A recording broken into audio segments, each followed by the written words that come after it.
Hi, welcome to Poppy's Guest House. I'm Poppy. Pleased to meet you. Now, the bedrooms are all on the second floor, but before I show you to your room, I'd like to show you around on this floor first, if you don't mind. Give you the grand tour. Well, let's start with the living room. Big screen TV, obviously, and here's a small bar for you to put your drinks. Now, please be reminded that you can't take any fluids on your flight home, so try to only buy the amount of alcohol that you're going to consume. Having said that, I do have a special offer for my flying guests. I will personally take care of any extra alcohol that you have at no extra cost. Now, the living room is set up for TV watching, but if you need to rearrange anything, please feel free. I had this group of men from Alberta once. They were all manager types, you know, very well off. They came on their 18th annual ski trip. Well, they showed up with fancy hors d'oeuvres and expensive chocolates and my favorite, aged single malt scotch. Well, one night, I came down to find that they had rearranged the whole living room to look like a courtroom. There was a prosecutor, a defense lawyer, there was a whole jury sitting out on my sectional couch, and in my fan-back chair was a bald guy with a washcloth on his head and a spatula in his hand. He was the judge. Now, the accused was made to sit backwards on a kitchen chair, so it looked like he was behind bars. Well, he was the fastest and the fittest of the bunch, and he was on trial for skiing too fast and making the rest of them look bad. Well, when I came downstairs, they were all pretty drunk, and they were making hilarious comments and witty remarks and jumping up and down to object and talking all over each other. And then the jury convicted, and the judge sentenced him to a full day of skiing behind the rest of the bunch. And then with a flourish he said, "Before court is adjourned, are there any questions?" And I said, "Well, I have a question." The room went silent. They all turned to look at me. They hadn't realized I was watching, and they thought they were in big trouble. So I thought I'd have a little fun with that, and I said, "My question is, what has a woman got to do to get a scotch around here?" And in no time flat, I had a scotch in my hand and was invited to join the party. Now, let's move into the kitchen. Keep in mind that this is a guest house, not a bed and breakfast, and there are good reasons for that. I don't cook, and I don't do mornings. So, there's coffee and tea in the cupboard, and feel free to make your own breakfast, lunch, and dinner. Lots of condiments in the fridge, and you will find that if you've forgotten anything, the other guests are very good at sharing. Here's an example of that. I had two guys from BC. They'd had a couple of beers, and they were looking to bum a smoke. Well, they approached these two Swedes, and the Swedes didn't have any cigarettes, but they offered to let them try Swedish snuff.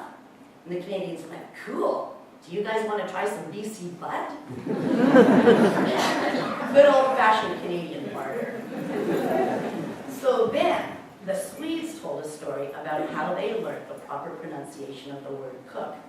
Well, apparently in Sweden it's pronounced a little differently, and they learned this in an embarrassing way when they landed in Vancouver and went to a fancy, quiet, expensive restaurant. They weren't happy with the food, and they called the waiter over, and one of them said in a loud voice, "We want to complain about your cock." It reminds me of these two Norwegian girls. They came and they went on the skunk cabbage walk. You might have seen it on your tourist map. Well, they were very indignant because they did the whole walk and did not see a single skunk. One more I can't resist. This is a woman from England. She was a friendly. Oh, I should tell you what a friendly is. A friendly is someone who moves to Revelstoke in the fall to stay for the ski season or indefinitely. Well, these locals call them ski bums, but a friend of mine coined the phrase friendly because he would come over to my place and get accosted by one of these guys. They're just so excited to be in Revelstoke. They just want to drink it all in, and they need to know where the housing is and the message boards are and the good jobs. You can easily get stuck talking to one of these guys for a good half an hour. So we started calling them friendlies. So this British friendly, she found her own apartment, and now she wanted to get a little female puppy, which in England they regularly call a bitch. Well, she was looking very glum one day, and I asked her what was wrong. She said, "Well, the breeders are being rude to me." And I said, "Well, what's your approach?" She said, nothing, honestly.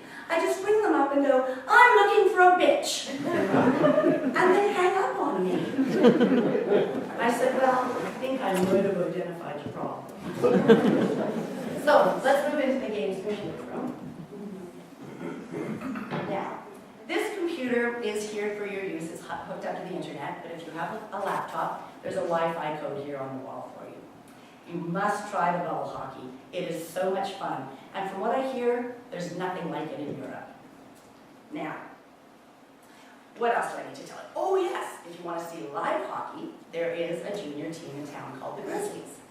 Now, they are really doing well. And as far as I know, they are the only team that has an international audience. It's fabulous. Tourists and friendlies are always going out there to cheer them on and help them out. So, check-in time is 10 a.m. And if you want to stick around long enough, feel free to stay down here. I just need you out of your room after 10. And the reason for that is, I'll be honest, I like to get the rooms done quickly so I can do a little skiing in the afternoon. I know, tough life. Well, most of the time I do go skiing in the afternoon. Sometimes it doesn't work out like that. Like this time that this group from the Czech Republic came, they were all big men with big laughs and big hearts, and they gave me big hugs. Well, they had a saying from Czech Republic for everything. One day, they came back from skiing, and they said to me, "How do you like skiing today?" And I said, "Are you kidding me?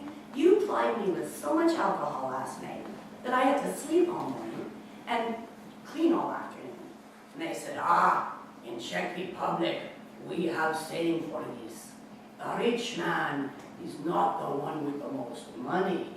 The rich man is the one who can sleep as long as he dies. I said, oh, in that case, I am a very rich woman. Now, your lift tickets are on your bedside table. Just put them right on your jacket and go straight to the lift. There's no need to line up at the ticket office. Not that we have much in the way of lineups at this mountain. No, it's not like Whistler. Well, Whistler, you can wait for 45 minutes in lineup just to get on a chairlift. I had a fellow staying with me from Whistler. He had lived there for 10 years, and he had a business after hours driving around selling alcohol to people for twice the price. Well, he got burnt out and moved to Revelstoke for a new start. Got a job at the sawmill. And every night, when he was done at the sawmill and I was done with all of my check-ins, we'd sit on the front porch and have a glass of wine, and he would tell me stories of all the crazy parties he'd been to, and all of the movie stars and rock stars that he'd met. Oh, he was quite the storyteller. And I guess that's probably why I got sucked into believing him when he said he paid for his first week's rent from his payday check. Well, I know, you probably guessed it, right? Payday came, he was nowhere to be found. But, being a small town, my daughter saw him that very night, riding down the street impaired on her bicycle. So, she tailed him to the motel he was staying at and told me where he was. Next morning, I went straight down there and I went into the front office and I said, "Can you tell me about this guy?" And she said, "Oh yeah, him. He was supposed to be in this morning to pay for last night, but he didn't show up." I said, "Well, I gotta tell you, he stayed with me for a week and he skipped out without paying." Suddenly, this deep, gravelly voice comes and says, "That's it!" And out of the back room storms this old guy, and he grabs the keys off the wall like it's a shotgun and says, "He's out of here." Then he storms out of the office and marches down the sidewalk, bangs on the door and turns the key in the lock at the same time, bursts in the room and says, "Get your shit together and get out of here." Well, the Whistler guy was steeped in a paycheck of booze and drugs, and he's wrapping the bedsheet around his naked body and blinking groggily. I got the distinct impression that he'd been through this scenario many times before. He was just trying to figure out which town it was happening in this time. So the old guy says, "This lady here says you didn't pay her and you're not going to pay us neither. So get out of this room. In fact, get out of this town. We don't like And off he storms. I thought, wow, I wish I could have handled it like that. But it's not exactly my management style.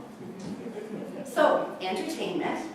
Now, beside the computer is a binder with a dining guide and brochures for different museums and other attractions. I like to say I am walking distance to the restaurants and crawling distance from the bars. Now, you are in luck because tonight is drop-in night at the Curling Club.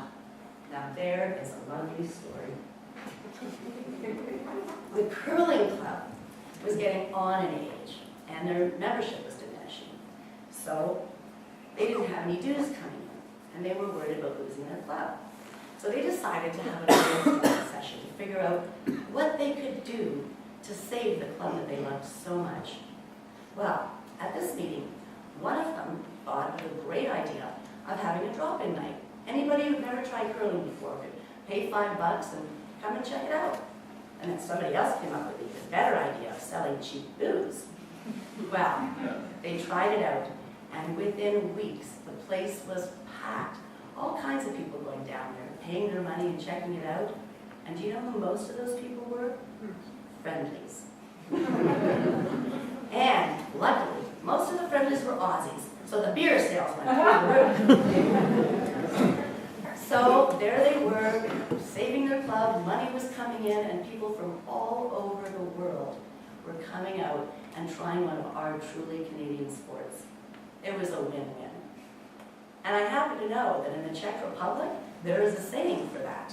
The wolf is not hungry, and the goat is safe.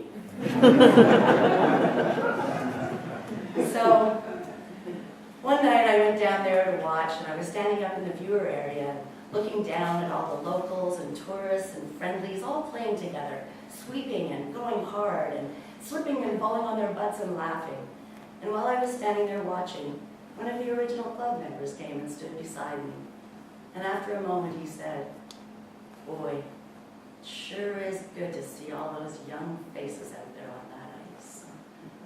And I thought, wow, that's how I feel about my guest houses.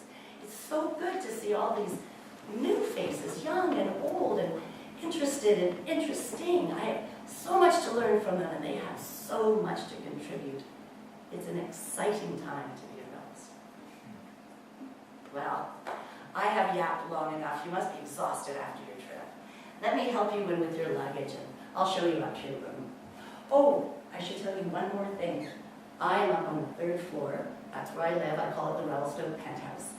And if you need anything, that's where you can find me. In the meantime, make yourselves at home.